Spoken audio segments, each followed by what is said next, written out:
Ассаламу алейкум. Добрый вечер. Витаю вас, друзья. Так, включилось ли у нас тут? Все.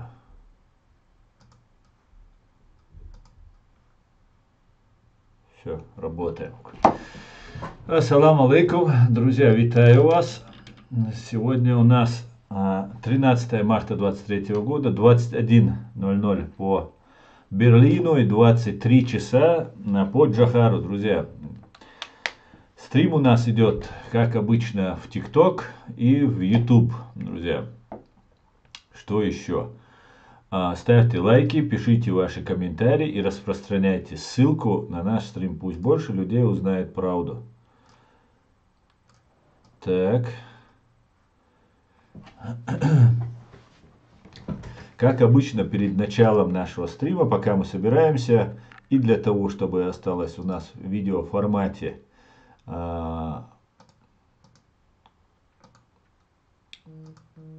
информация о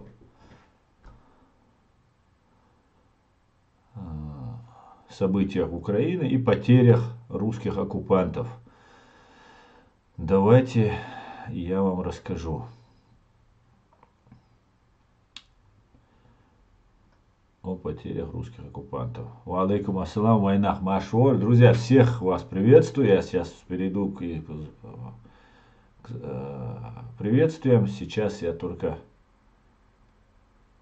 быстро вам расскажу о потерях русских террористов в Украине. Итак, на сегодняшнее число, на 13 марта 23 года, русских оккупантов уничтожено за прошедшие сутки 710 штук, человек, единиц, 159 800 общая цифра достигла потерь русских оккупантов, 8 танков уничтожено за сутки, 5 боевых бронированных машин, 16 артиллерийских систем, 1 БПЛА, сбит один беспилотный летательный аппарат, 6 автомобильной техники цистерн уничтожено и 9 специальной техники. Но я что-то не припомню, чтобы вот давно не было такого, чтобы вот 9 штук специальной техники. Интересно, на что же там наши парни охотятся? Да? Слава Украине!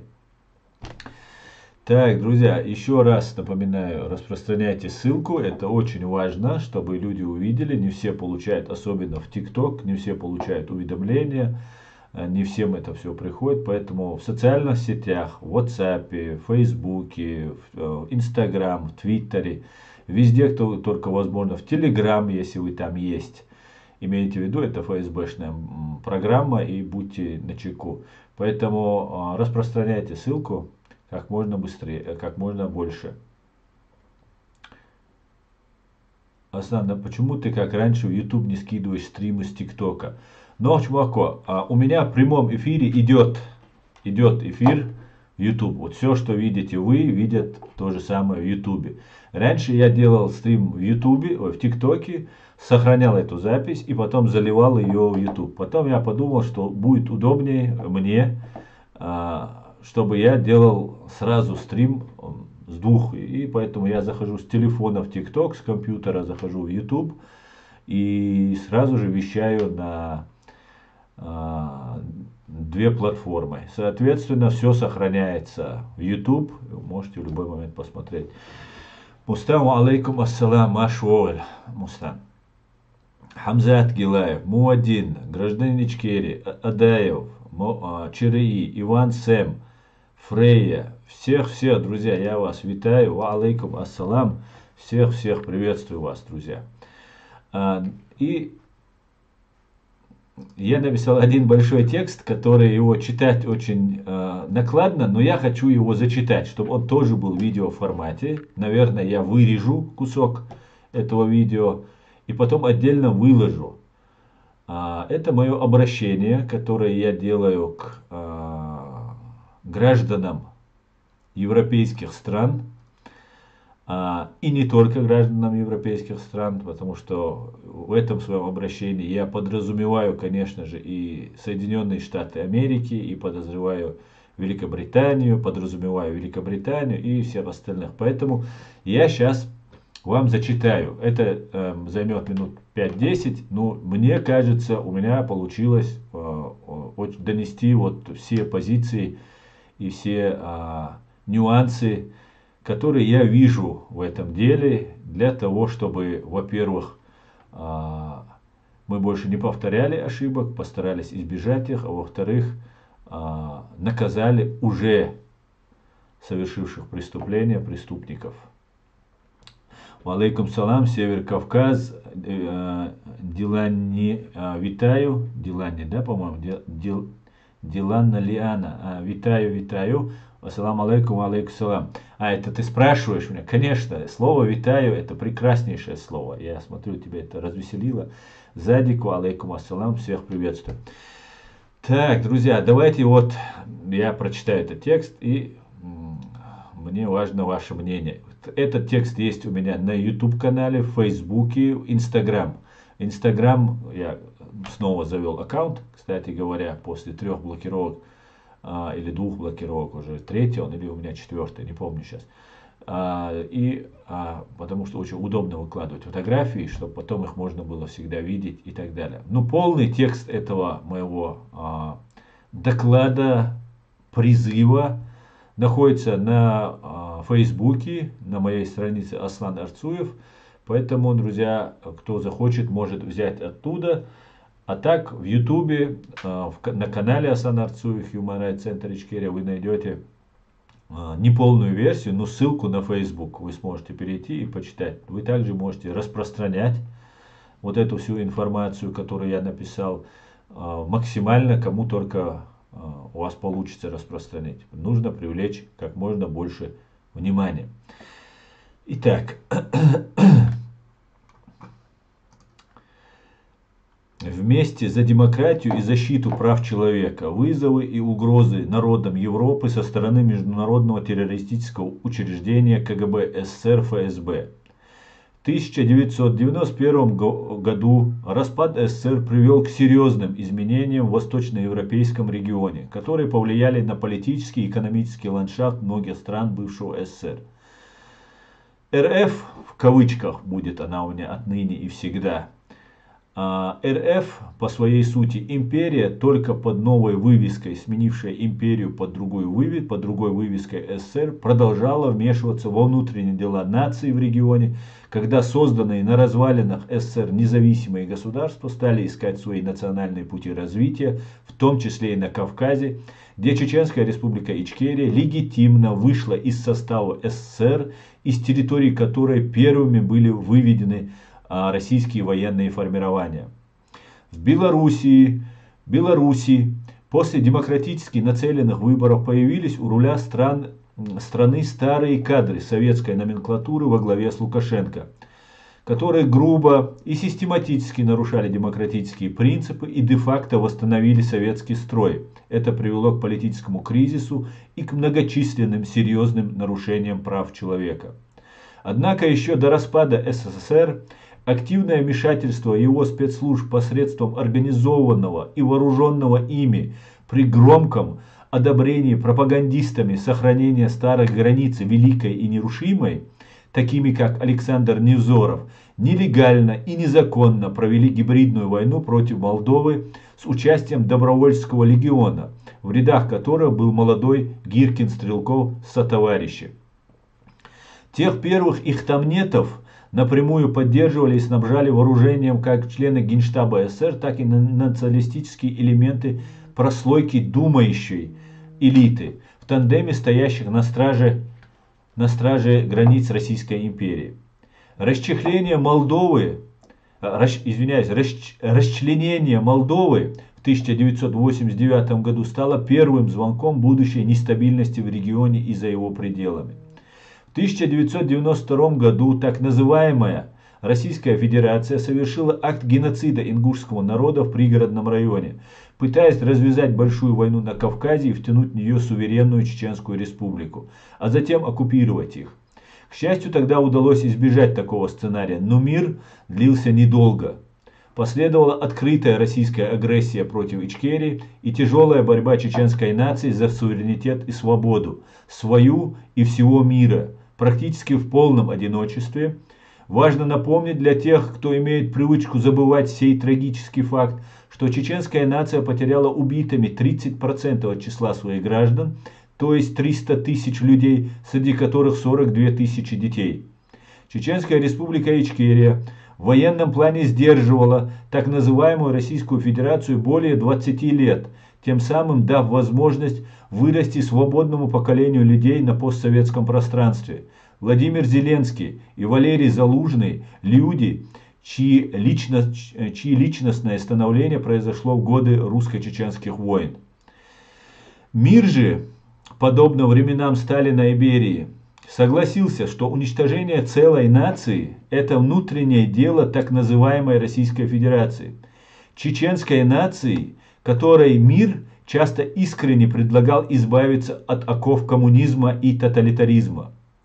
Еще в 1993 году на международном совещании с участием представителей кавказских народов и государств первый чеченский президент Джохар Дудаев предупреждал: мир должен наконец проснуться.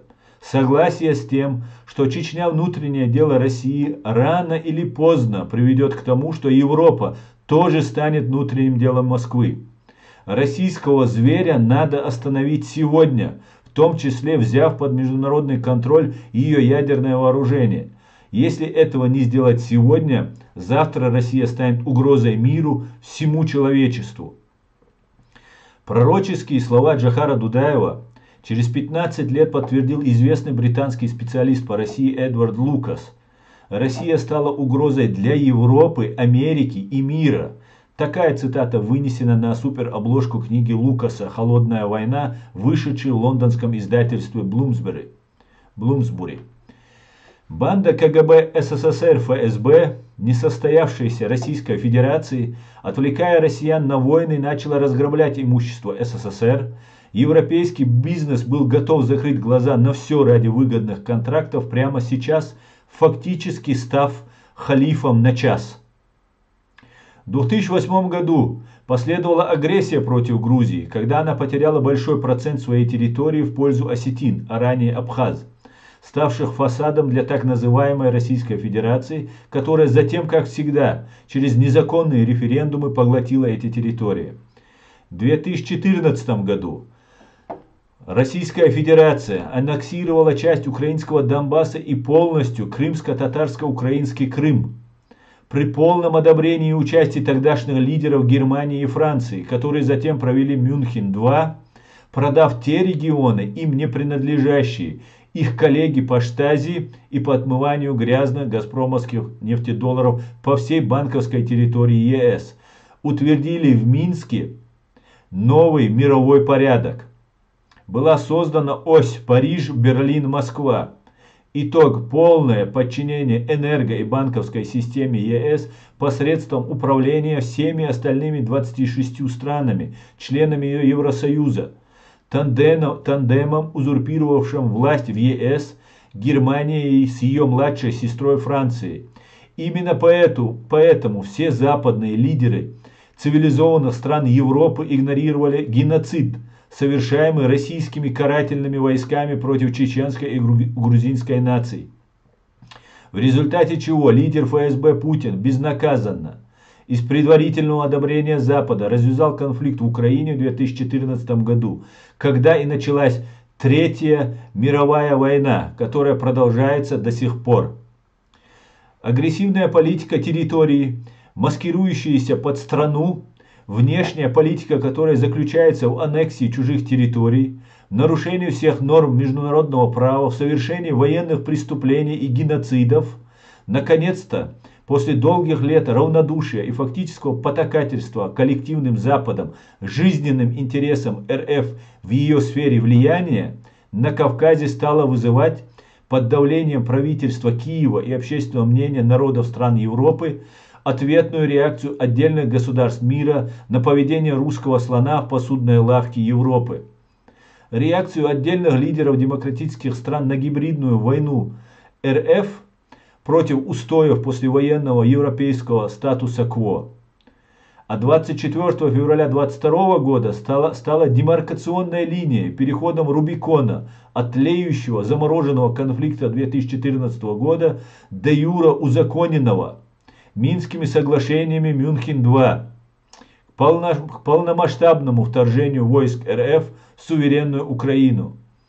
Когда Запад лживо оправдывается, что он просто-напросто проспал Вторую мировую войну, идущую, по крайней мере, уже в течение 8 лет, а вовсе не был ее теневым соучастником, верным другом Кремля.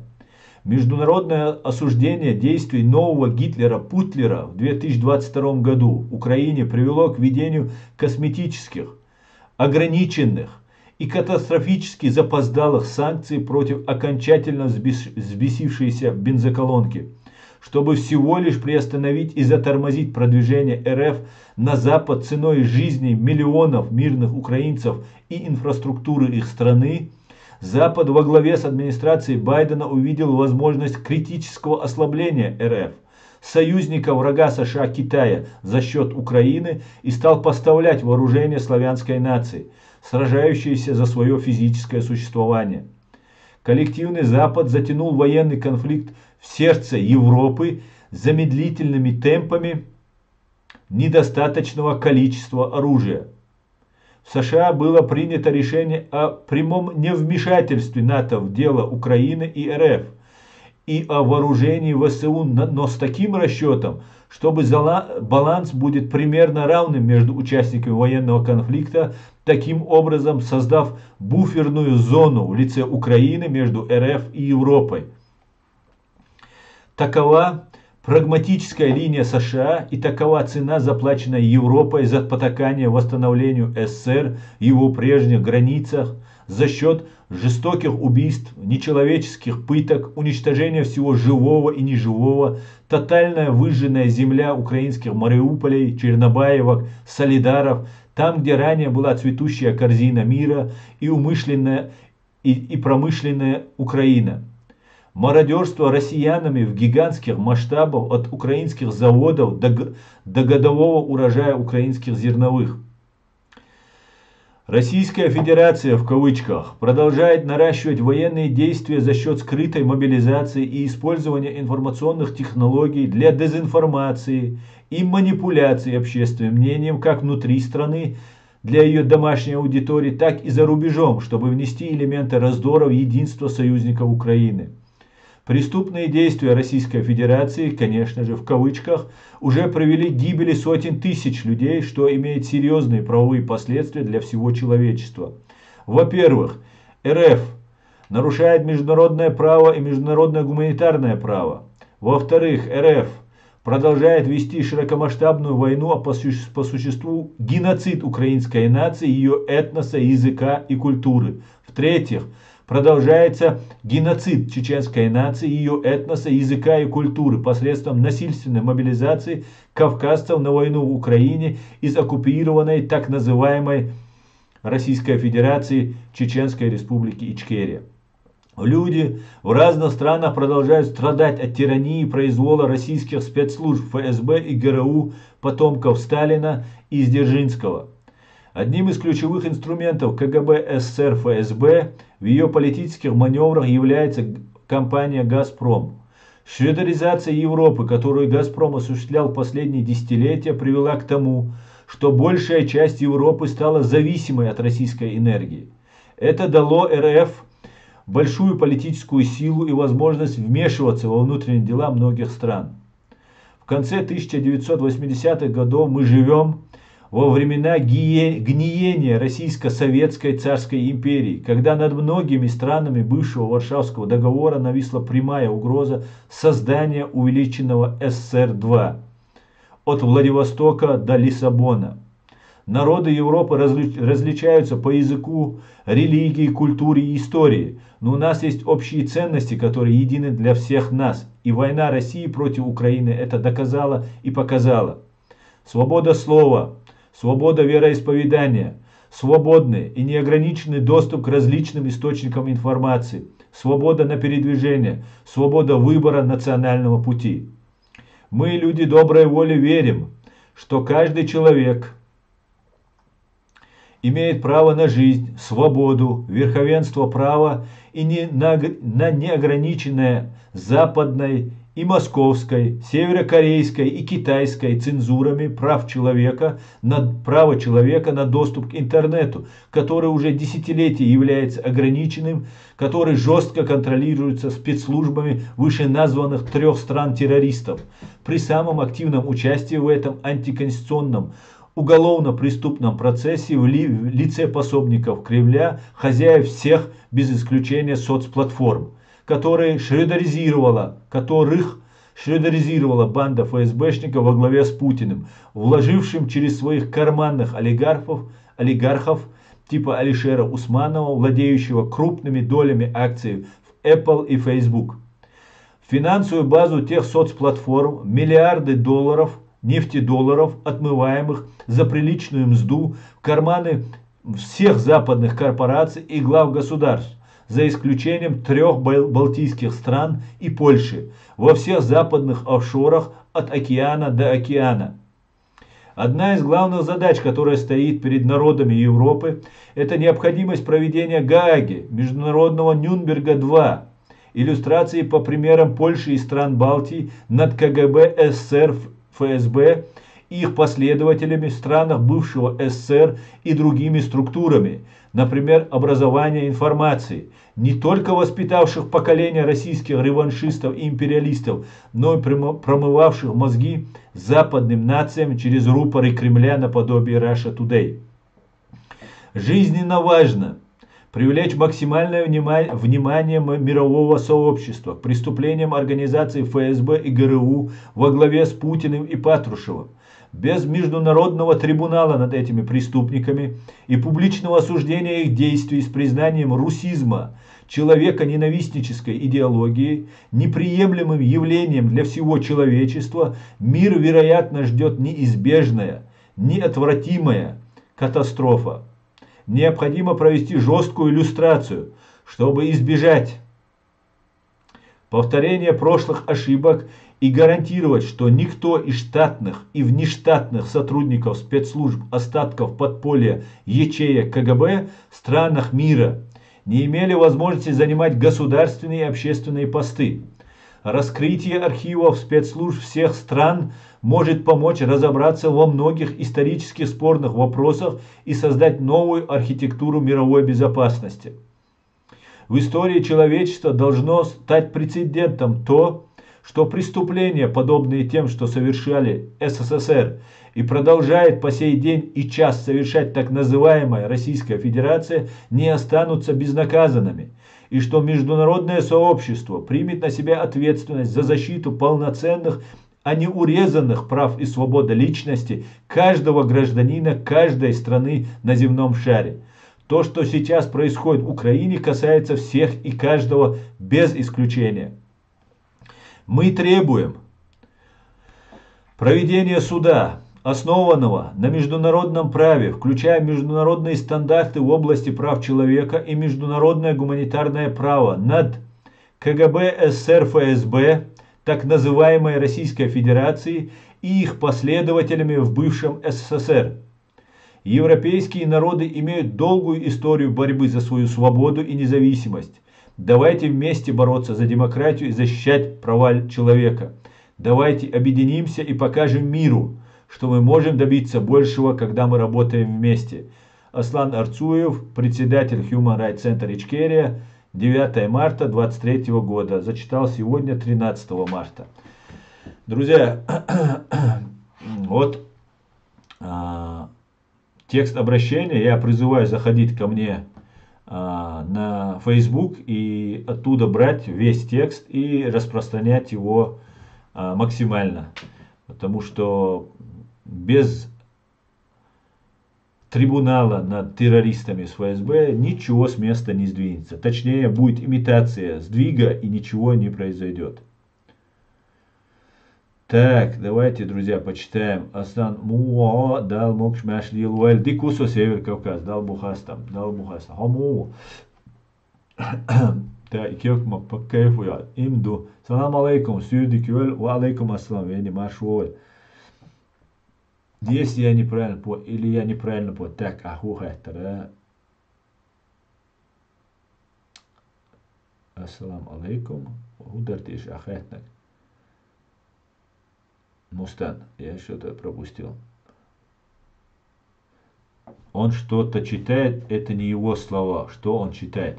Это мои слова, это не речь Путина. Это моя речь, которую я записал. Я записал. Как вы понимаете, 4 дня назад она была составлена, сегодня она закончена полным с исправлениями последней редакции, и это обращение уже ушло куда только возможно и еще уйдет куда только нужно и возможно. Поэтому я призываю вас тоже распространять. Так.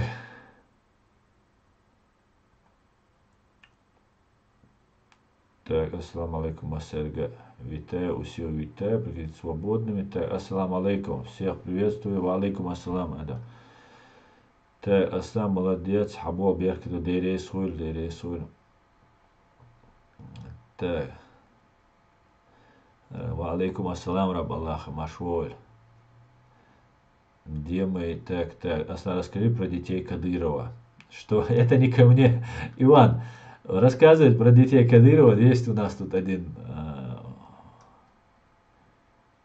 малограмотный, он у нас этим занимается. Я не так.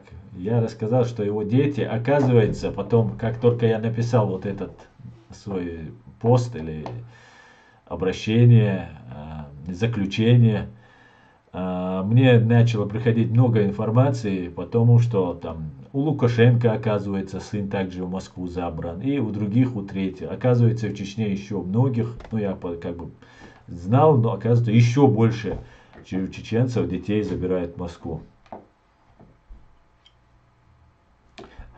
Понятно, Север, понятно. Мустан, ты в курсе американский ядерный бомбардировщик? Нет, Мустан, что там? Вылетел американский ядерный бомбардировщик?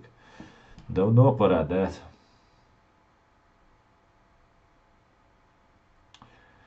Я помню, как дети Кадырки вели наши военнопланы, теперь идет эффект бумеранга.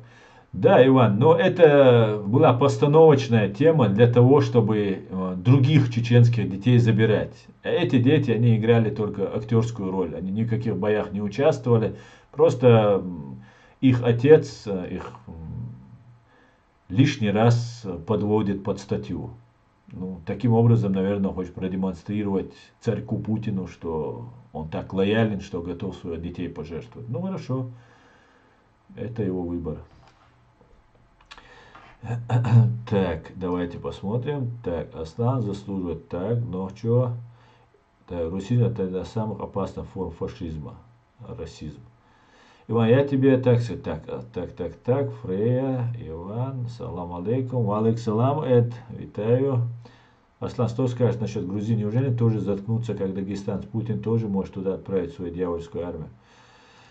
Я готов вступить в грузинский сопротивленческий вот это движение.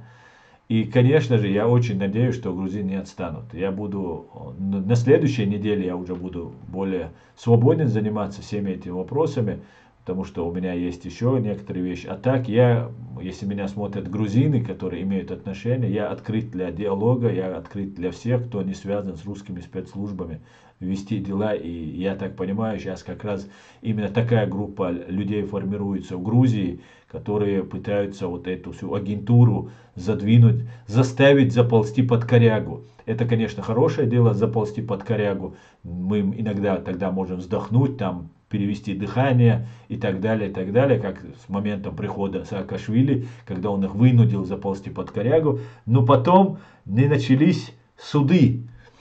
А они выползают, это как плесень на стене, они опять вылезают. Поэтому я, конечно же, поддерживаю грузин, буду поддерживать.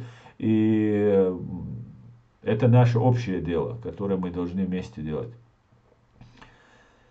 Надо переформатировать, иначе толка не будет. Все продались, прогнулись под хунтой. Да, совершенно верно, Адаев. Не то, что продались, прогнулись, но на законных основаниях Советский Союз находится ООН, а почему-то Российская Федерация от своего имени накладывает вето. Это грубейшее нарушение и самого устава ООН, и международного права, и всего-всего, что потом за этим следует, который уже Россия, нарушая, да, совершает сама геноцид и потом продолжает накладывать вето. Поэтому, конечно же, переформатирование, реорганизация Организации Объединенных Наций должна произойти обязательно. Она должна стать без Китая и России, это точно.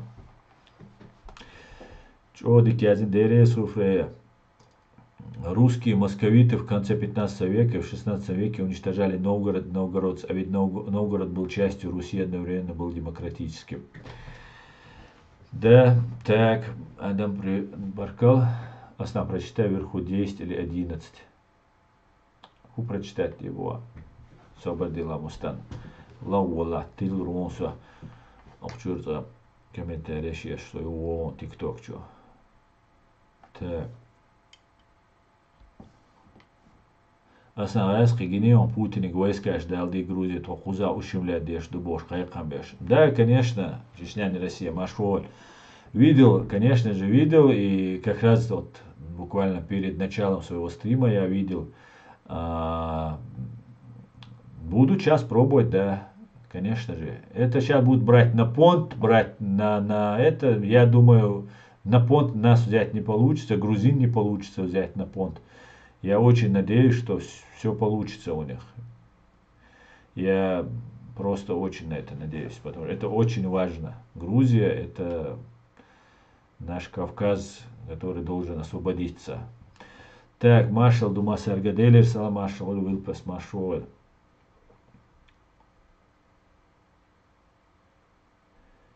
Так.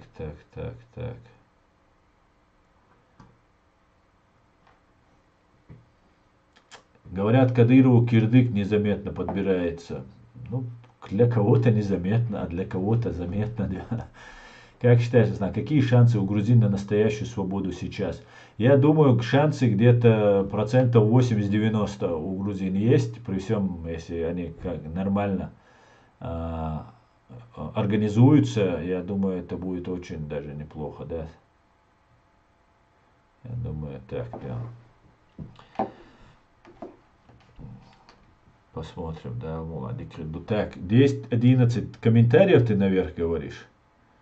Вот я вижу, или я неправильно понял. Вот я вижу твой комментарий, Мустан, или я неправильно понял. Все, хотя, ассаламу алейкум, дуа. Или я неправильно понял. Какие комментарии могу сейчас?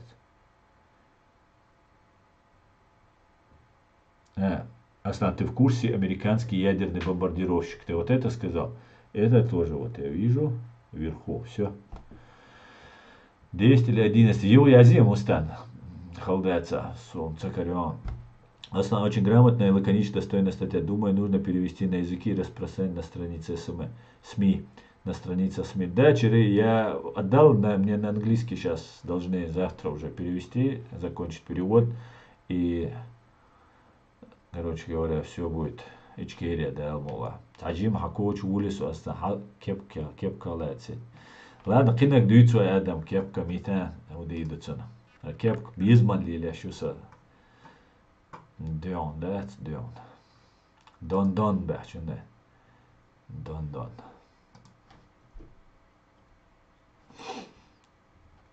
Так, если вы обратили, друзья, я сменил логотип. Теперь это будет такой приятный зеленый цвет. Это цвет нашей организации, цвет нашего логотипа нашей организации. И вот все у нас теперь будет. Кстати говоря, на нашем сайте, который у меня в очень плохом состоянии, потому что я как бы не вкладываю в него финансы, так все это сделано на скорую руку, сделано так не очень профессионально. Появится немножко финансы, именно чтобы я мог выделить на сайт. И я буду заниматься вот именно выкладыванием всех своих документов, которые у меня написаны, которые лежат где-то в архивах, тоже буду доставать. Буду выкладывать видео, статьи писать, поэтому на этом сайте. Поэтому если есть кто-то, кто готов вот этот сайт привести в божеский вид, умеет приводить в божеский вид, да? Но я никому, конечно, коды, пароли отдавать я не рискну, друзья. Или там, я, может быть, там, кто-то мне порекомендует какого-нибудь там украинского, нашего, патриотично настроенного бандеровца, который может, которому можно довериться, чтобы был сайт, ну, такой профессиональный, чтобы он и в телефоне был удобный, чтобы можно было, например, там у нас, я сейчас разместил объявление, ну, там, формуляр для вступления, там, волонтера в нашу организацию правозащитную. Потом там еще нужно сделать много чего. Там PayPal подключить нужно. Я хочу подключить там, например, Facebook свой, чтобы все новости, которые бывают в Фейсбуке, у меня на странице появлялись на этом сайте. Там кнопка еще там разная была. Вот я думаю, вот такой мне, хороший мне такой яркий, вот с зеленым цветом, как сейчас я избрал этот цвет, хотел бы сделать. И там же будут вот эти обращения, которые все не помещаются, например, в YouTube, потому что очень много бывает. Вот этот доклад, призыв у меня вышел где-то на 4, на 5 страниц. А так бывает иногда и 10 страниц, бывает, может, будем еще что-то больше писать, объединяя все, что ранее написано. Посмотрим, никогда не думал о написании книги, но я теперь подумаю, да вообще даже не мог представить, что я буду даже думать о том, что я буду писать книги, но, скорее всего, мне придется и этим тоже заниматься, потому что немножко материал набирается, и его нужно как-то хронологически, как-то читаемо людям преподносить. Как называется сайт? Сайт называется HRC Ичкерия. Human Rights Center, сокращенно HRC, ichkeria.com. Я сейчас, мне неудобно тебе тут писать, но я попробую сейчас тебе написать. Где он? А я змацало хочу сюк. Я не могу, наверное, написать. На сюк цаязло. Но это, если вы зайдете в YouTube, под каждым видео у меня есть ссылка. В описании под каждым видео есть ссылка на мой сайт. Причем этот сайт, ну, заходите, просто позориться. Вы просто будет не очень, для меня позориться, будет не очень. Он очень нехорошо выглядит, но там я пытаюсь что-то делать, но все сам, поэтому извините, с техникой мы не дружим. Вообще в этом плане не очень, да. Не только English. Да, и на немецкий тоже я обязательно переведу. Если кто-то хочет помочь перевести на французский, на немецкий, английский уже люди занимаются, человек занимается, поэтому необходимости нет. Но если вы являетесь не просто зрителями, а людьми, которых болит душа за это, в любой национальности вы можете быть, это касается нас всех, и грузин, и украинцев, и всех, и белорусов, то буду очень рад принять от вас вот такую помощь. Перевод на французский, немецкий, любые языки Европы, китайский, какой хотите. Только буду рад. Аслан, предупрежденный Путин, на следующий раз анонс просто не пролетит. Ну, может быть, Мустан, если ты говоришь про бомбардировщик, который там летает. Посмотрим. Так, валейкум ассалам, Питер Маршвойль. Так, Асан, еще один вопрос к тебе. Сейчас рулетка, я тебя не вижу, друг мой брат. Наверное, ты бросилась в работу. Да, в рулетке меня нет. Потому что я уже даже просто слишком много дел. Еще столько личных дел набралось, таких важных, которые, как вы понимаете, все время уходит на это. И фактически я живу просто этим, и нужно еще на что-то жить, какие-то свои проблемы каждый день, которые возникают, решать. Поэтому я сейчас немножко ушел от этого чат-рулетки, даже некоторые новости я даже не успеваю слушать. Вот сейчас за Грузией наблюдаю, ну и, конечно, за Украиной. Читаю вверху.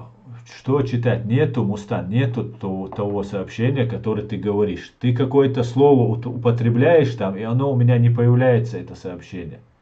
Децо, Мустан, я не вижу это сообщение. Я, может, что-то нажал раньше, что-то, какие-то кодовые слова, чтобы у тебя они не проходили, ну, у всех комментариев. Я просто вижу, иногда нажимаю, потом только вспоминаю, что я прочитал. Так что вот так вот. Что нет? Ну вот нету яцха сообщения, Мустан, нету. Вот есть сообщение, Аслан предупрежденный Путина, ты пишешь. До этого пишет Кверти, понятно. До этого пишет Кверти, как сайт называется. До этого пишет Ройс, Аслан, ассалам алейкум, алейкум ассалам. Сколько, по твоему мнению, людей сегодня имеют паспорт Ичкерии? Я без понятия. Потом следующее сообщение, Мустан. 10 или 11 ты пишешь. Потом твое опять сообщение. Вверху. Потом ты пишешь, Аслан, прочитай вверху 10 или 11. И вот так идет. Да, Цыга Мустан. Там бывает, сам ТикТок может не пропустить какое-нибудь слово. Так, Аслан, Чеченская республика, Нохчу во главе с Джахаром Дудаем первыми из всех союзных республик СССР заставила РФ вывести все войска с территории Чечни. Да, Чиры, я же это указал, мне кажется. По крайней мере, я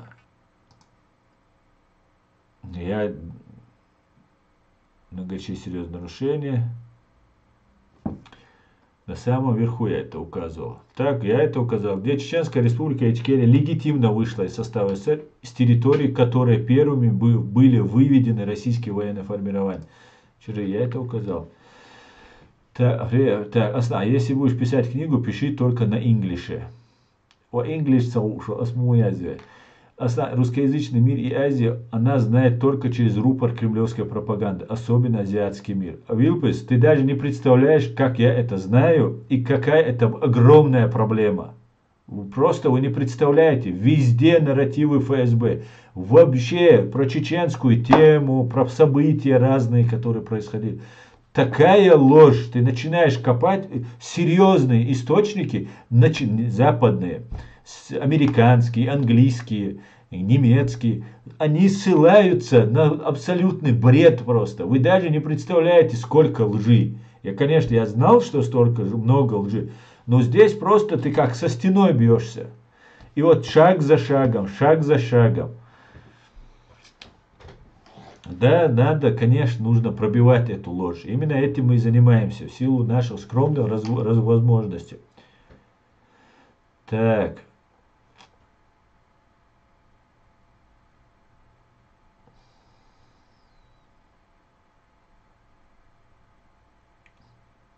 Так. Всем рекомендую посмотреть шикарный подобный эфир у Клирика о террористе Фейкине, убивавшем мусульман в Боснии и Герцеговине. Так, всем доброго времени суток. Бюстик Юэль, хай Юэль, бюстик леди, марш мокши Юэль. Так, что тебе задело то, что я сказал? Так, это тут, бомбардировщик Б-52H Стратос Фортресс. Бомбардировщик провел учебную имитацию ядерного удара по Петербургу, пролетая в 200 километров от города. Господи, благослови Америку, Эдукас. Супер, Дидо. Отличная новость, просто. Ну, я же говорил, будут только хорошие новости. Каждый день, друзья, каждый день. До полного поражения фашистской России, до суда над бандой ФСБ и ГРУ. Дала мула. Дикни сатуй садуай.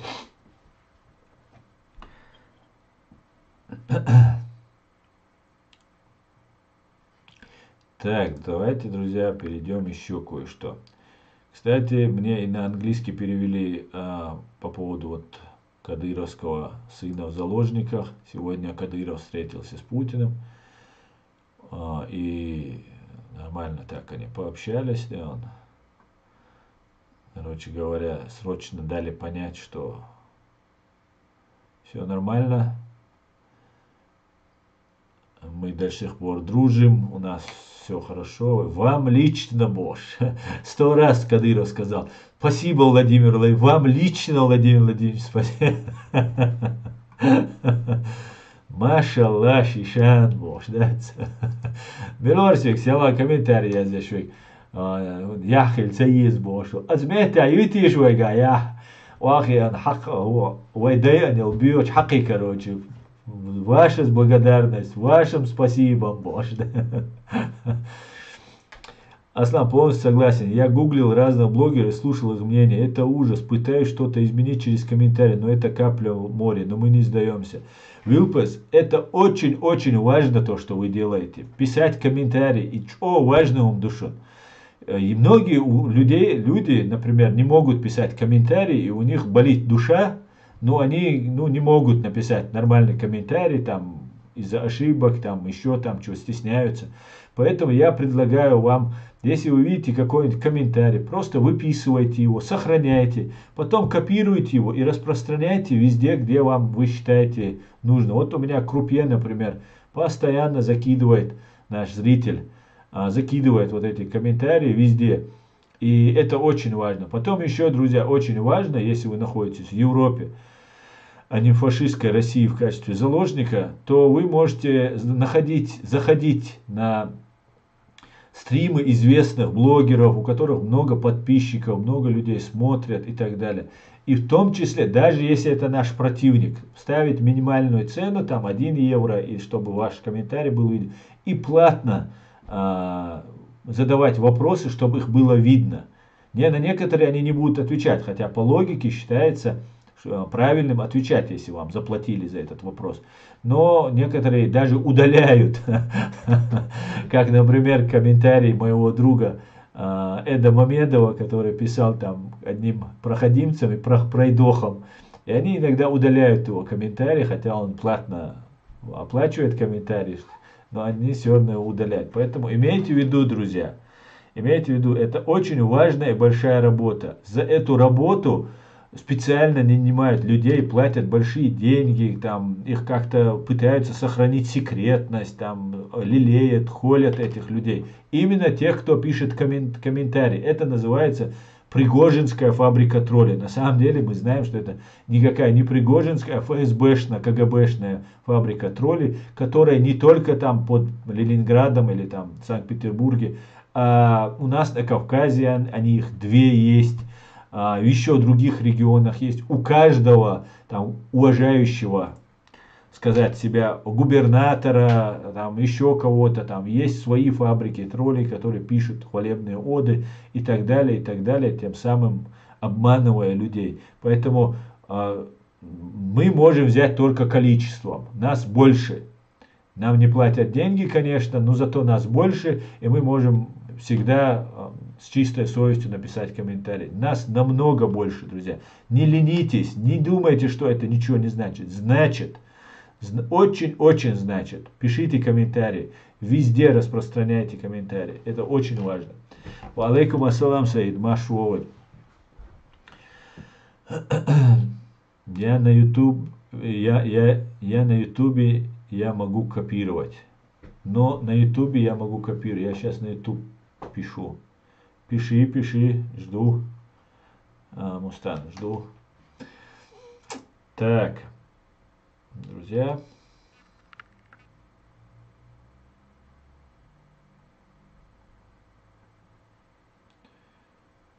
Мне тут пишут комментарии, почему ты вот про вот этого заложники, то, что сына Кадырова взяли, там, туда-сюда, ты об этом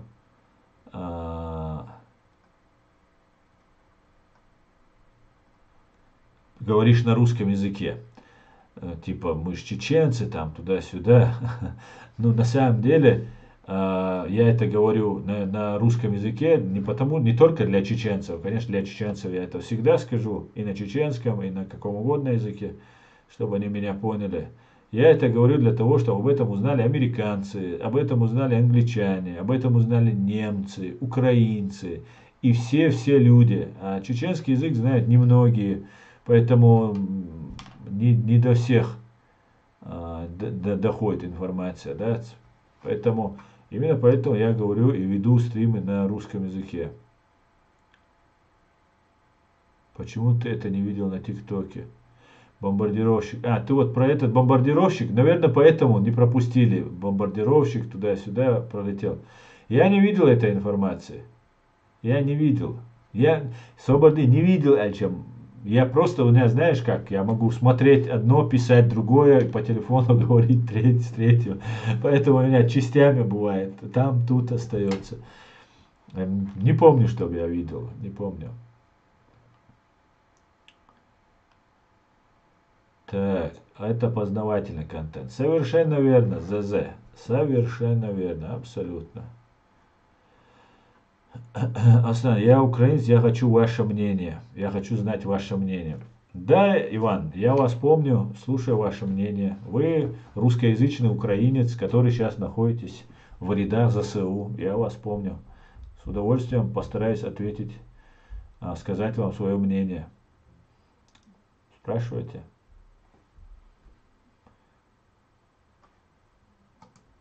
Так. Кстати говоря, друзья, сегодня у нас, я вас вчера поздравлял, не помню, я поздравлял или нет уже. Вчера я вас не поздравлял. Вчера, 12 марта 1992 года, принята Конституция Чеченской Республики Ичкерия. И это наш самый важный документ, друзья. Этот документ называется основным законом, Конституцией. 12 марта 1992 года принята Конституция Чеченской Республики.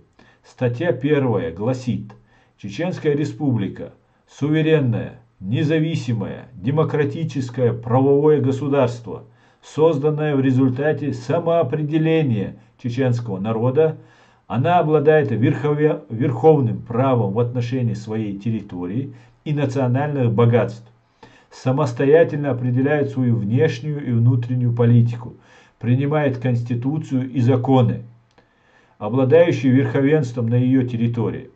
Государственный суверенитет и независимость Чеченской Республики неделимы, незыблемы, и к полномочиям органов государственной власти не относятся. Друзья, 32 года нашей Конституции, 32 года, это огромный срок, друзья. Наше государство 32 года. Мы прошли долгий путь, кровавый путь, трагический путь. Но при всем при этом это наш путь, и он нам ценен. Каждое историческое событие, каждый исторический момент для нашего народа и нашей нации, нашего государства имеет очень важное значение. Поэтому нам нужно уважать этот документ. Если мы не будем уважать нашу Конституцию и наш закон, если мы не будем соответствовать этим требованиям нашего основного закона, никто не будет уважать наш закон. Поэтому это очень важно.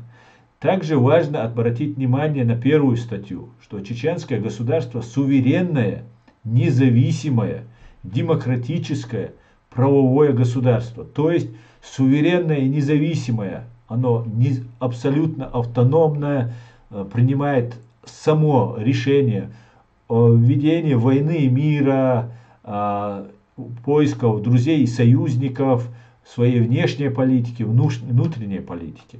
Демократическое, то есть решается правом голосов большинства.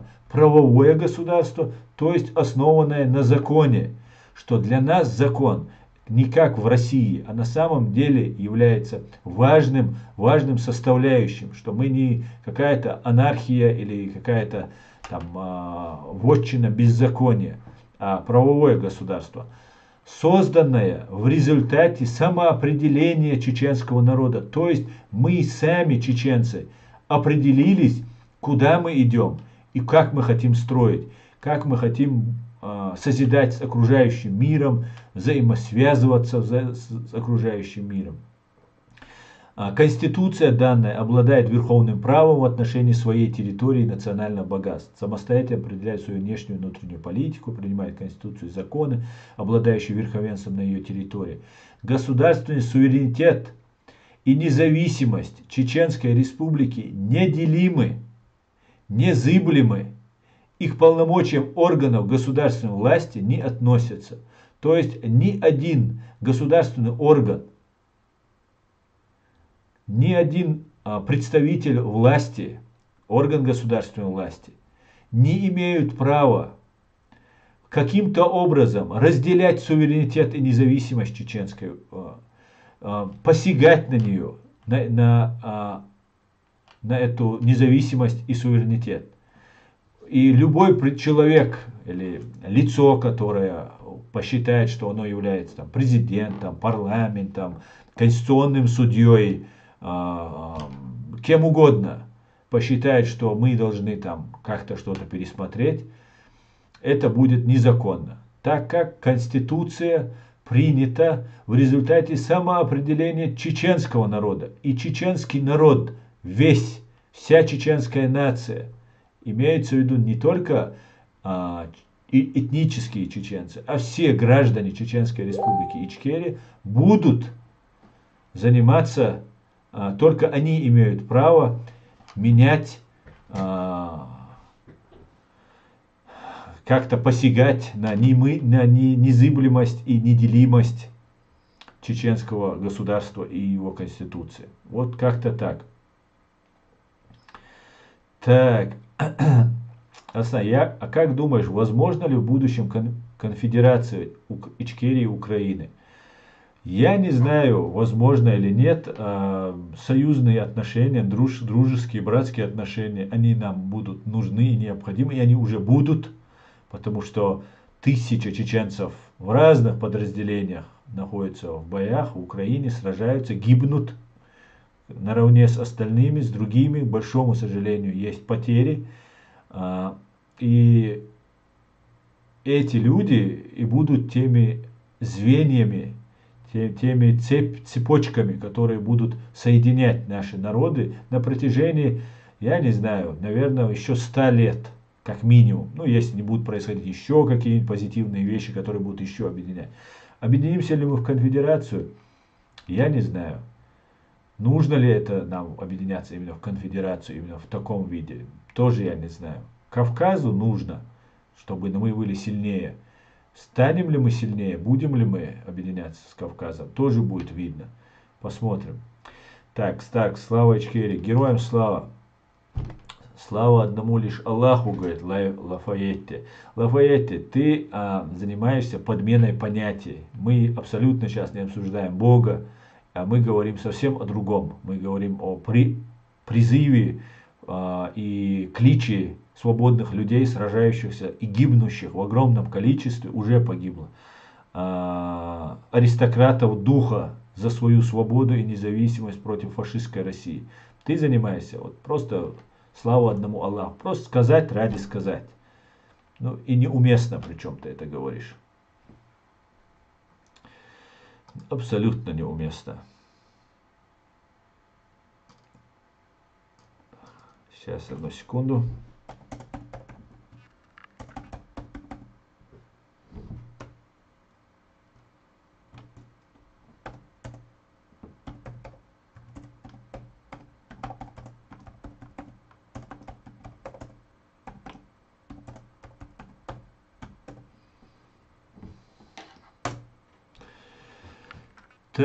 Так.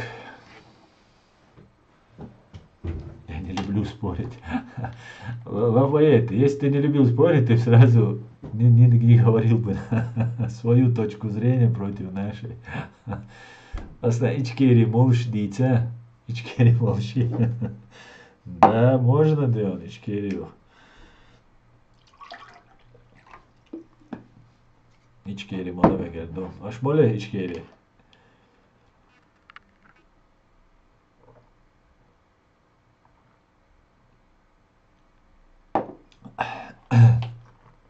Так, друзья, давайте посмотрим, что у нас творится в YouTube.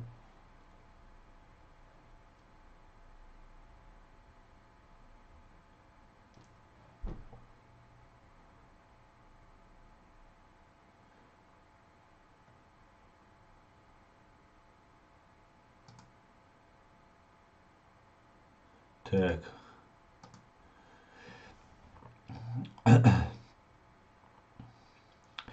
Прошедшим вас Днем Конституции, слава очки, героям слава, Иван. Ассаламу алейкум, алейкум ассалам, Ашвой. Аслан.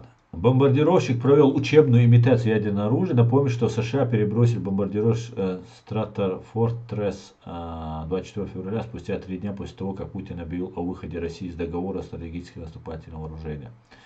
Статус уже есть суверенная навеки вечная Чеченская республика Ичкерия. Это не подлежит обсуждению. Сказав это, Джохар Дудаев поставил печать. Это уже не изменить никому. Да, Хамзат, но кроме того, что сказал именно он как президент гарант этой Конституции. Это написано в самой Конституции. Он как гарант просто утверждал.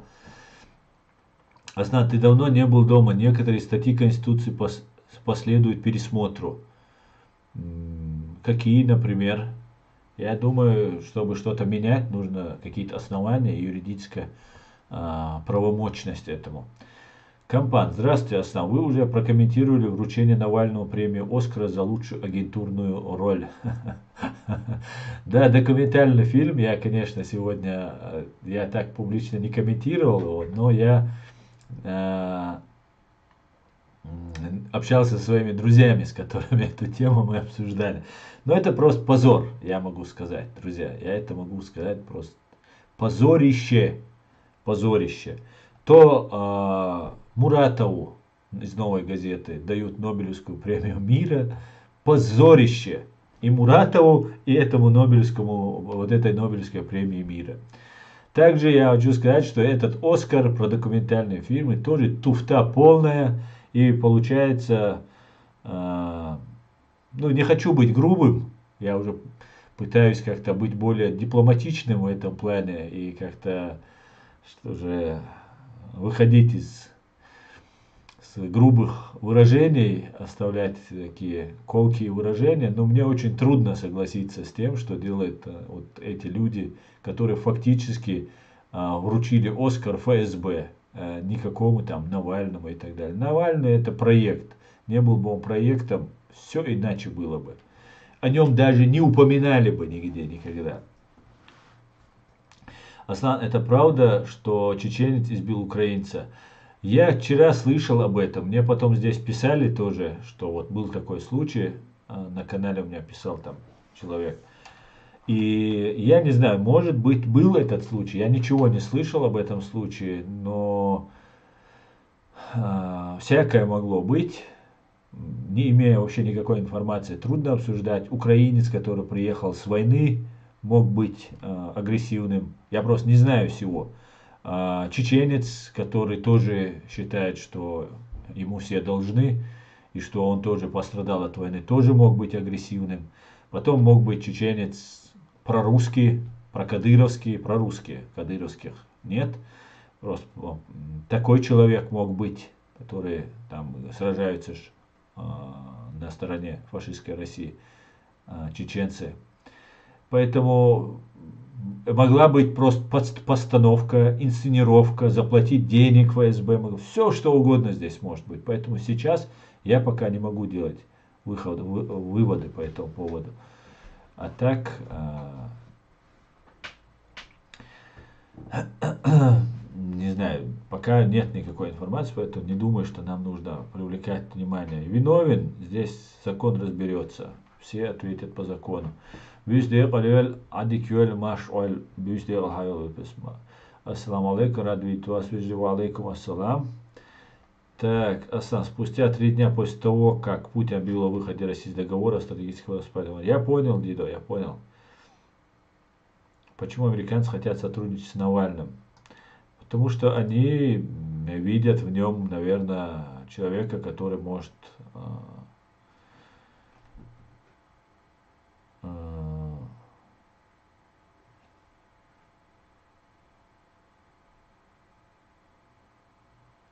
ну, я не знаю, что тебе сказать. Потому что видят в нем человека, в которого они могут как-то влиять на политику в России. Я не знаю.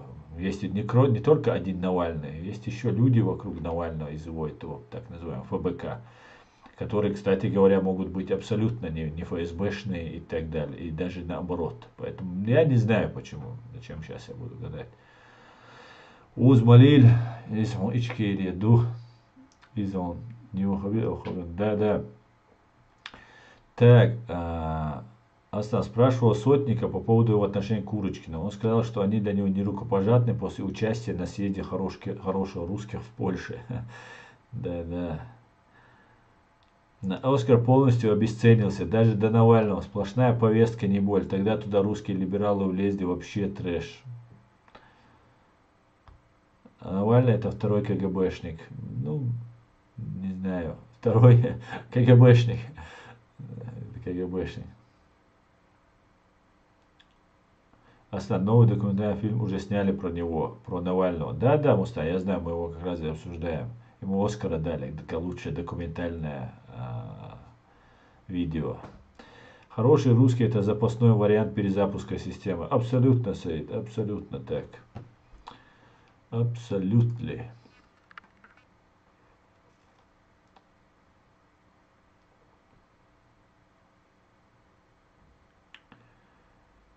Так, так, так, так, так, так.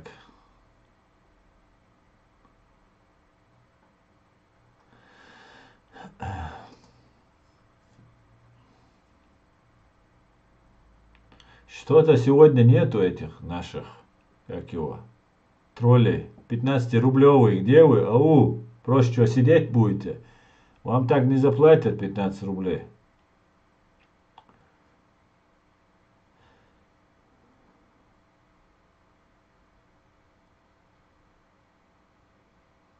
У нас говорят, мы замерзнем, мы умрем скоро здесь, в Европе, на Западе, что у нас все плохо, Дион.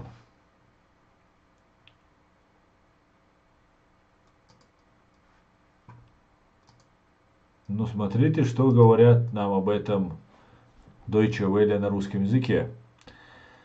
Уход немецких автопроизводителей из России не помешал им улучшить финансовые показатели и даже добиться рекордов.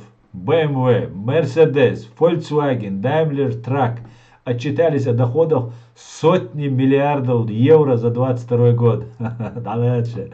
Немецкий автопром. Успешный год без России. BMW. Чистая прибыль выросла на 49%. Mercedes-Benz. Чистая прибыль выросла на 34%. Volkswagen. Чистая прибыль выросла на 3%. Daimler Truck. Прибыль выросла на 55%. А вы говорите, замнем. Что-то лоханулся Путин и Россия фашистская. Лоханулась по всем фронтам. Я, честное слово, я предупреждал. Честное слово, я предупреждал. Не только я, конечно, но я говорил, будет, лоханешься, Вова, лоханешься, ФСБ. Лоханулись, Леон. Ну, что сказать. Приятно, когда, да, террористы лоханулись.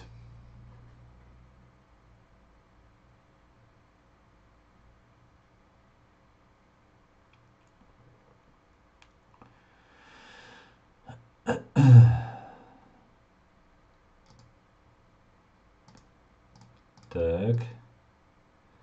А что такое бывает 15? А что и такие бывают? Да, 15 рублей. Алейкум салам, Якуб.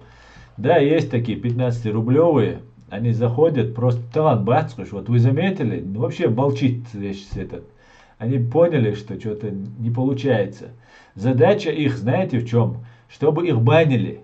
Когда начинаешь их банить, то мне объяснили эту систему, как работает YouTube, как работает TikTok. Когда начинаешь ты банить, значит ты делаешь какой-то негативный контент, и люди жалуются на тебя, пишут тебе гадости, спорят с тобой, и ты их банишь, короче. Во-первых, нарушение свободы слова там, и так далее. И видно, что людям не нравится агрессия, такая негатив нагнетается. И тогда они твой канал задвигают, что это он ненадежный, он там какой-то конфликтный канал там, и так далее. И выдвигают такие позитивные, радостные, чтобы людям было приятно смотреть и уже размещать рекламу. Вот таким образом они заходили, я их тоже банил, потом мне объяснили, я сказал, ладно, не будем больше их банить, пускай находятся. Ну и заодно отслеживаем.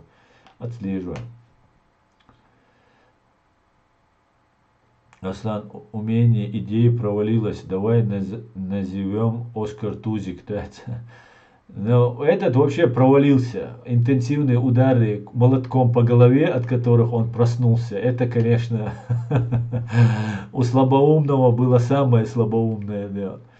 Рубати тоже пишет книгу. Договорились, что ли, говорит Муслима Султанова. Нет, не договорились. А ты считаешь, что только два человека в этом мире и книги пишут? Что, больше никто не пишет книги, что ли? Ты такая умная, Муслима. Так оригинально сказала. Про Кадырова есть новое. Про Кадырова. Ладошу ягу. Асна 15 рублями маэл эпоз туз эл. Эпоз туз эл чем-то. Ночью матлаца. Дош 15 рублевый бош. Да, чего дош дон. Запись на самом интересном месте. О чем ты говоришь? Завис? Как завис? Вроде не завис. Если завис, вы можете посмотреть. Я в Ютубе нормально все работает.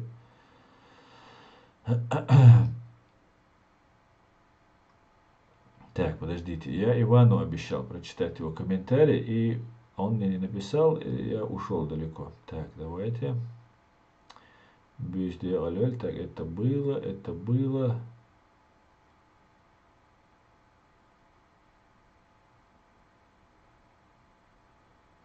Так, компания, так. Согласен комментатор. Асан Дудаев утверждал, свобода слишком дорогая вещь, чтобы достичь ее дешевым путем. Заслуживают ли наши соседние республики свободы и почему? Чири, я не знаю, что тебе могу сказать по этому поводу.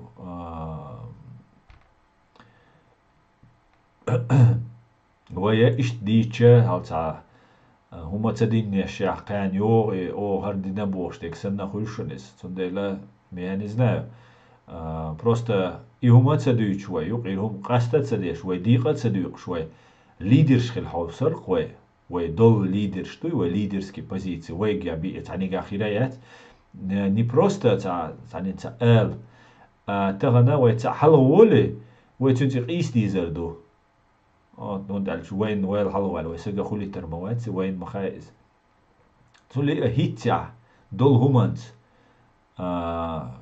هتي أوز بيش قيتا بيش وليدرستوا حلغر وينوشي قومن دايح هيقل صوبر دويندل شادقة وين يوشو ليدرسكي كاتشتوش وين تؤرق إشت بيخلي لا تخيلش خيك تخيلش نو جوز ني خو إشتوي تاق ديك دعور در الخيط كوكازا وي بي ليدرش خير ذات الوقت تاش الدقسة سقية مع إيش دقس. У меня у ФСБ деньги закончились, троллей нет. Иван, это то, что ты хотел меня спросить, что ли? Подожди, ты мне... Может, я пропустил твой вопрос? Какое мое мнение?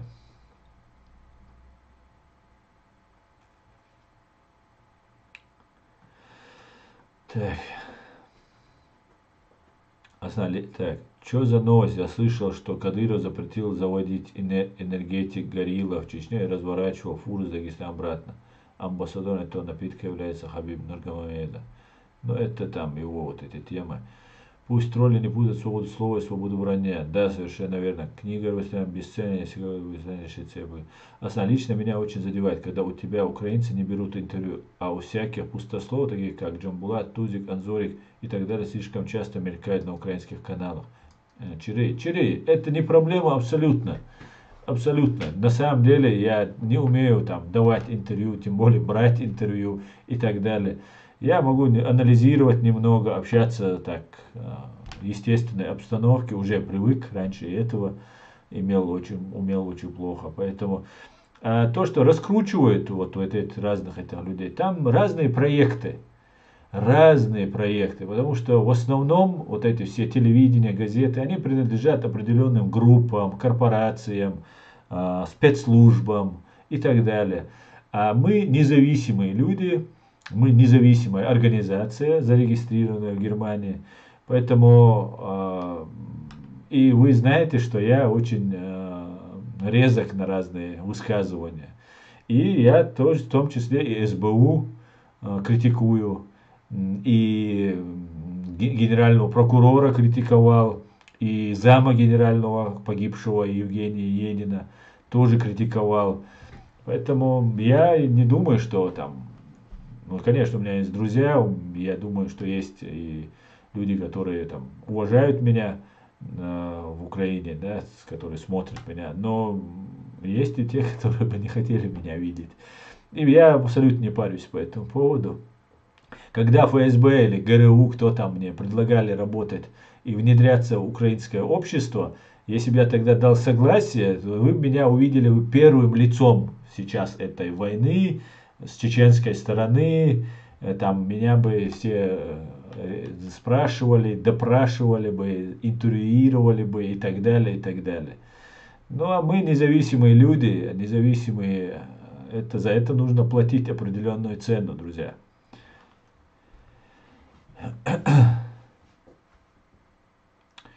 Так, мы платим кровью за каждый метр своей свободной земли. Да, ночи, ночи ауха машволь. Да, Иван, это правда, вы платите кровь. За детей Кадырова, что с детьми Кадырова? Ничего с ними. А старший сын переехал к Путину, а так все нормально. Аслан, вы хорошо работаете, держись, мы с вами. Если что, нужна помощь, сообщите, мы здесь, в Германии. Твой канал очень хороший. Спасибо, Игорь Мироняк, спасибо. Спасибо. Так.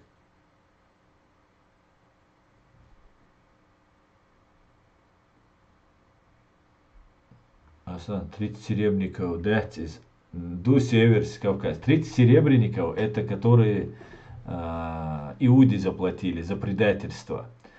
А это там целого пророка, посланника Иисуса предал, там все такое, друга своего, соратника, единомышленника. А кто мне пишет, это такие мелкие хищники. Если помните, я рассказывал про одного почти вора в законе, которого мы подумали, оказался сосиски в магазине украл. Вот это такие же мелкие хищники. Это 15-рублевщики. До 30 серебряников, до Иуды им даже далеко. Меня все просят написать книгу. Я в 2 войны была в центре событий, но я не ору на весь мир. Ад Адизер, ой, с ником Ад Адизер.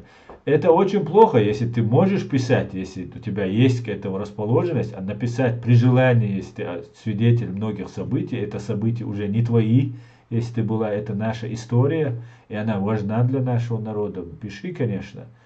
И будут писать, многие будут писать, нужно писать. Я никогда не думал, что у меня даже мысли об этом будут. Но вот почему-то завелась эта мысль. Значит, если завелась, я приду к этому, скорее всего. Цагин Мустан, Цагин, свое последнее видео. Я не смотрю вот этих людей, абсолютно неинтересно. Ассаламу алейкум, алейкум ассалам, сухо. И я спасла многих в самое трудное время, когда наши герои 5 орденов продолжали геройствовать. Дел рейс хуйлкон иша, дел шиду адой кадинек. В Европе я рисковала жизнью и до последнего была со своим народом. И продолжаю им оставаться со своим народом. Дел рейс хуйлкон. Соцеесть отсел героищах. Очень много информации у меня, вам не снилось. Что можно, надо публиковать. Так, самое хорошее дело, это твой канал очень хороший. Старший сын приехал к Путину, пост-ирония, да. Мелкие хищники это шакалы, говорит. Иван, лезут в мыши братья, да, Игорь? Единственный человек, который постоянно говорите правду, это вы. Спасибо, Игорь. Спасибо. Ну, не постоянно. Я ее говорю, когда веду стрим и говорю со своим народом, со своими зрителями. Я обычный человек, и не делайте ни в коем случае меня какого-то святого, который все время говорит правду, не грешит там. Абсолютно. Я такой же, как вы. Даже хуже вас всех в грехах. Allah dal duqa well hot. Дere свой масуд well мозгоштрум. Амин, амин. Так, давайте я вам тогда немножко. Еще у нас есть 10 минут, я с вами посижу, друзья.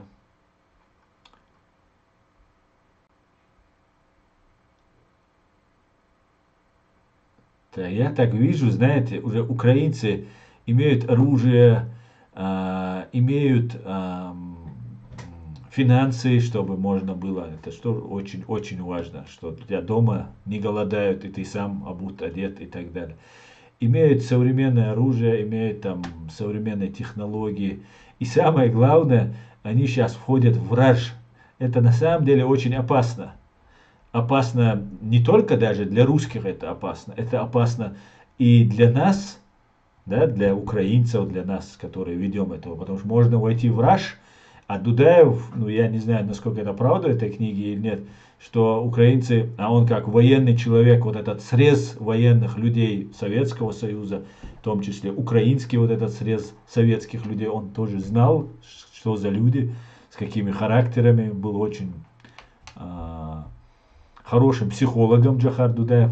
У меня большая, уже надо об этом, наверное, начать говорить, и большая опасность у меня, что, как говорил Джохар, они придут и не рассчитают свои силы. И могут, что живые будут завидовать мертвым.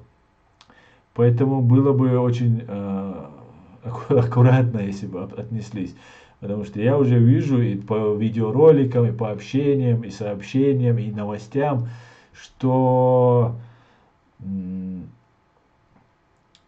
украинцам начинает нравиться это дело. Это как бы для русских будет очень плохо. А если не контролировать, и для нас это будет плохо. Для украинцев, для наших, я имею в виду, что мы можем репутационно себе ущерб нанести и так далее, и так далее. Сейчас тут у нас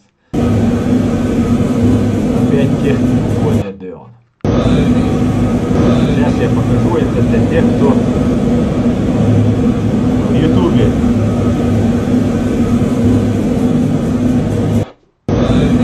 Это туннели. Короче, у нас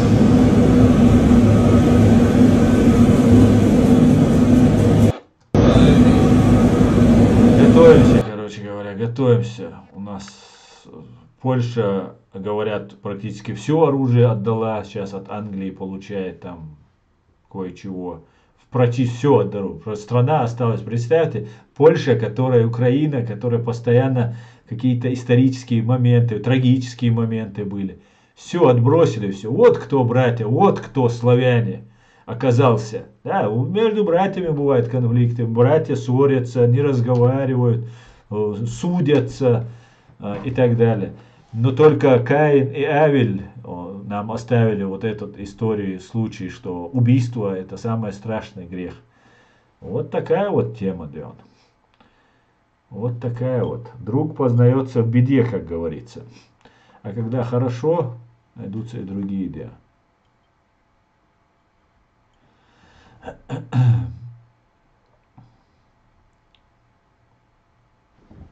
Что вы тут пишете? Друзья, распространяйте ссылку, ставьте лайки, пишите ваши комментарии. Хасуха, дался öl, це üшо, не штиль хасух. Дался öl, а це üшо. Так, давайте почитаем, что у нас говорят в YouTube. Ассаламу алейкум. Сегодня я поздно пришел. Ничего страшного, в записи можешь посмотреть. Очень интересно, кстати, ночью. Возвращайся, смотри в записи, потому что я там зачитал свой документ, который я немножко уложился. Ассаламу алейкум, Аслан. Так, это было... Немножко уложился, я имею в виду документ мой, чтобы там... Это было нетрудно, то есть... Так, Абдураманов Тархан, да благословит Аллах, в одиночку боролся против огромного СССР. А нас много, и грош нам цена, если не выполним завещание Дудаева. Доведите начатое до конца. Да, Ал-Мула, Чудей, мы доведем это дело. Да, Ал-Мула. Так.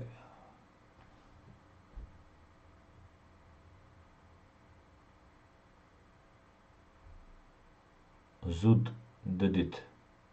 Волхшбух. Мы не террористы, мы мирные, мы мирно не трогаем, мы уничтожаем оккупантов. Сейчас вспомнили у Батона Эльдара, что Уснявую голодомор натворили, и практически каждая семья пострадала. Но они тогда не потеряли рассудок и очень надеюсь смогут остаться людьми. Авел дал сдачи Каину. Да, это точно. Авель не дал себя убить. Намадича Дергасан. Он цедует, да, он надича. В канале Реалити нету стрима. Да, Хасуха, стрим идет на канале Аслан Арцуев HRCI. Аслан Арцуев наберешь, вот там найдешь меня. Потому что тот канал у меня прилетело 2 страйка, я уже говорил 150 раз. Прилетело 2 страйка, я закрыл все видео, чтобы сохранить канал. Потому что атака продолжается и будет продолжаться. Это хорошо, да. Так что вот такие вот дела, друзья.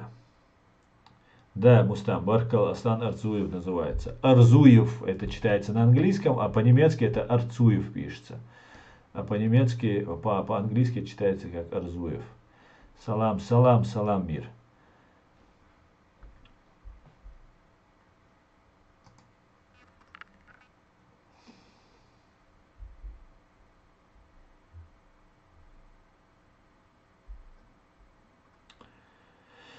Московия, Московия. Ну, наконец-то у России будет, у русских будет своя нормальная республика, где не живут разные чурки, черномазые и там кто там, как там, ну как там нас всех, ну все вы знаете без меня, да. Поэтому будут жить себе в прекрасной России будущего. Дион. Рад как? Я думаю, вы тоже рады. Я рад, что так будет. Вообще, знаете, что я подумал, друзья? Мы очень многие, вот с учетом того, что вот вся вот эта ситуация разворачивается, мы в какой-то степени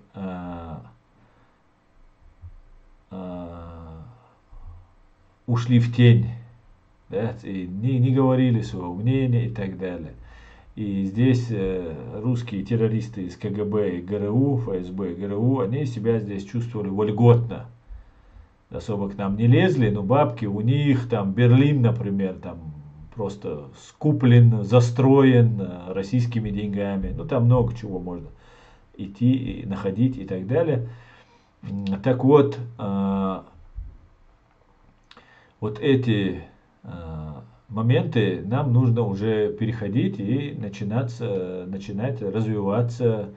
Россия это в прошлом, нет больше такого государства, не состоялось это государство. Вот эти бандформирования, которые пытались изображать из себя какие-то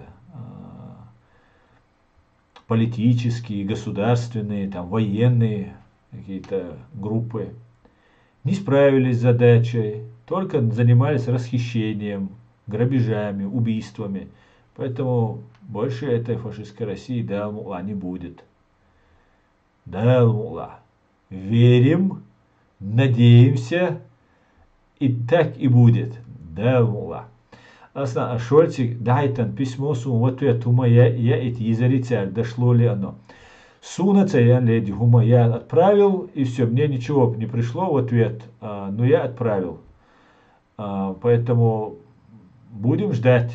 Надо всем писать было. Главное, чтобы обратили внимание, если нас напишет 100 человек, обязательно, смотрите, один и тот же текст, одно и то же обращение. Чеченцы там, не обязательно чеченец это может писать, и украинец, и русский, все, кто разделяет наши взгляды. Кто здесь живет в Европе, не обязательно в Европе, мы все пишем, ну да, у чеченцев такая проблема. Обрати внимание, даже если они нам не ответят. Помните, мы писали там обращение к Байдену по поводу женщин в Сирии там, и так далее. Так вот, совпадение это или нет, тогда Байден, администрация президента Соединенных Штатов приняла решение, и там какие-то внимание было, обращение к этому, там, я точно всего не помню, но это нужно долбить таким способом. Это правовые государства, это бюрократические государства. Здесь нужно писать бумаги днем и ночью. Одну и ту же проблему долбить нужно. Одну и ту же. Я вот дал это как пример, да, вот это письмо там Байдену по поводу сирийских вот этих женщин, детей. Вот обращение к Шольцу. Вы то же самое можете менять какие-нибудь моменты в этом письме, менять имя отправителя, кому вы отправляете, и свое можете менять имя, и отправлять уже другие письма. И таким образом добиваться той проблеме, внимания к той проблеме, которая у нас существует. Это очень важно. Так, узкие без бомбы никто. Люди, боясь дикхульт, бюстикхульт, хайвер бюстик, Маша. Ты один мощнее, сильнее, чем несколько армий, был мозговой шторм. Да, мозговой шторм. Спасибо за мотивирующее напутствие. Асань, что думаешь насчет крупнейшего обвала банков США? Это искусственно созданная ситуация внешними или даже внутренней силой, или кто-то может влиять на внешнюю политику США? Ну, я не могу ничего по этому сказать, я не знаю, что там за обвал был и так далее, почти ничего не знаю. Баркал вам, земляк, за понимание. Взаимно мира, взаимно. Ассаламу алейкум, Аслан. Все будет Ичкерия, слава Украине, смотрю вас уже год. 4 баки Жакенов из Казахстана. Алейкум салам, Аллах, Казахстан. Приветствую тебя, брат. Хороший русский мертвый москаль, богом зец. Я 2 письма с 2 адресов. На одном, как ты сказал, написала твое фио под твоим именем. Отлично, леди. Дел рейс хуйлон, дел шидва дуэлон. Адинек дел беркати дуэлки, абин бол. Отлично, так и надо. Друзья, наша сила в единстве. Вот это мое последнее вот это обращение, доклад, призыв по поводу суда над бандой ФСБ, КГБ СССР и ГРУ. Оно сделано для того, чтобы вы помогли мне распространить это.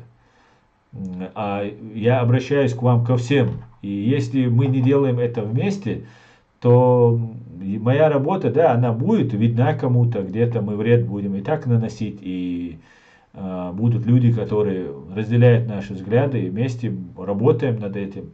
Но она будет меньше эффективна, малоэффективна.